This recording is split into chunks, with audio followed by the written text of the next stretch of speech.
নমস্কার, আমি ঘন্টা খানেকের সঙ্গে আকাশ আপনাদের সঙ্গে ছিলাম, আছি, থাকবো। আর এই ঘন্টায় আপনাদের জন্য সাজিয়ে রেখেছি প্রচুর গল্প। গল্প নামটি শুনলে আপনাদের মনের মধ্যে অদ্ভুত একটা অন্তরঙ্গতার আবেশ ধরা পড়ে। আপনারা মনে করতে পারেন এটা একান্ত আপনাদের নিজস্ব শো, আর সেই অনুভূতিটা আপনাদের মধ্যেই সঞ্চালন করাই হলো আমার কাজ।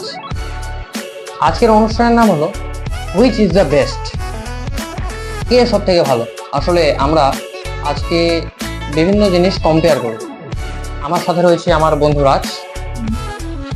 আচ্ছা, তো আমরা দুজন মিলে আজকে একটা নতুন ধরনের এপিসোড করব, সেটার নাম হলো ফুড ব্লগ।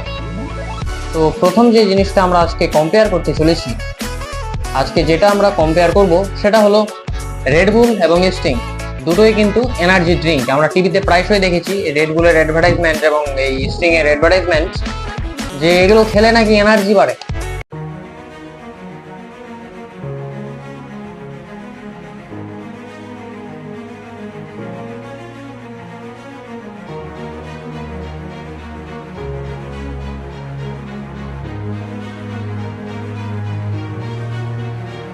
তো আজকে আমরা দেখবো যে এগুলো খেলে সত্যি কি এনার্জি বাড়ে, না সবকটাই ভুয়ো।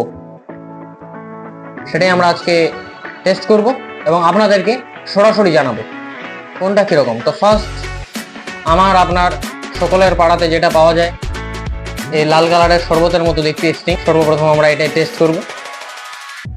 এটাকে একটু সাইডে রাখছি।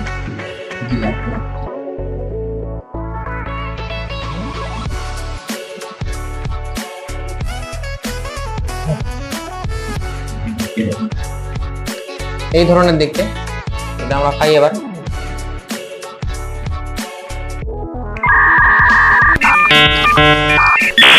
এটা আমাকে মনে হচ্ছে যে সেন্টার ফ্রুট গুলো হয় না, সেন্টার ফ্রুট গুলোর গুলে এখানে লাগাই দিচ্ছে সবগুলো, এরকম মনে হচ্ছে। দেখতে যতটা ভালো মনে হচ্ছে এর ততটাও ভালো নয়,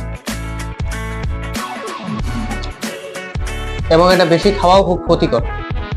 এনার্জি তো বাড়ে না এটা খেলে, বরঞ্চ শরীরের ক্ষতি হবে আপনার। এবারে আমাদের রেডবুল খাওয়ার পালা। রেডবুল ঢালবো।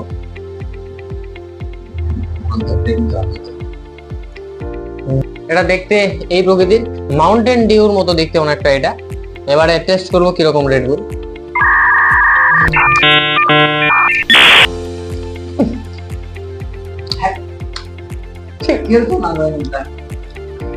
আচ্ছা, তো স্টিকের চেয়েও খারাপ। ওষুধের যে সিরাপ হয় না, রুচির ওষুধ, ওই রকম সেম ওই রকম সাইফন সাইফন সিরাপের মতো খেতে এটা এটা আর ওরকমই দেখতে প্রায়। এগুলো কেনা শুধুমাত্র আপনার পয়সার অপচয়, আর কিছুই নয়। এর চেয়ে ভালো আমি মনে করি গ্লুকন ডি কিংবা নিম্বু পানি। আচ্ছা, এবার আমাদের ফলাফল ঘোষণার পালা। রেডবুলকে এই রাউন্ডে দেওয়া হচ্ছে 10-এর মধ্যে 2।